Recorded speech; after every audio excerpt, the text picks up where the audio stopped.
歡迎收睇蛋撻頭條，我係佘 A 曼。上禮拜特朗普對等關稅開打又叫停，令美股經歷史上最大過山車，叫全民變關稅難民。而特朗普家族及其追隨者竟然政策套利狂攬1600億巨額財富。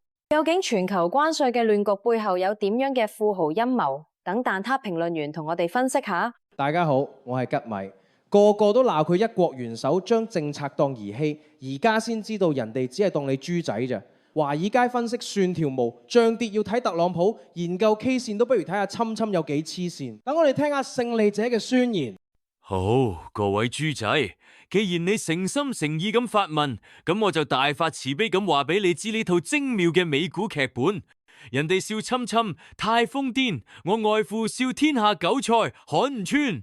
Donald Trump 打出關稅七傷拳之前24個鐘，我操控家族基金靜雞雞提前做空納指，唔使2日淨賺200億美金，侵侵玩撤回暫緩，全世界以為佢頂唔住要跪低。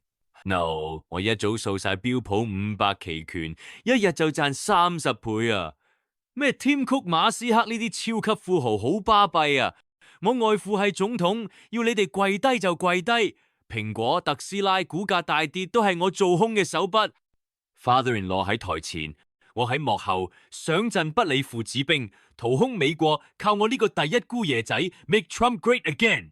當政策大老爺雙手可以任意舞高弄低個市，當內幕消息變成豪門提款機嘅時候，自由市場就變成黑色笑話。下次華府契弟再話保障投資者利益嘅時候，勸大家不如開定個特朗普家族投資賬戶先啊！皆因呢個賭局嘅色中底牌早就寫喺紅頭文件嘅字裏行間啦。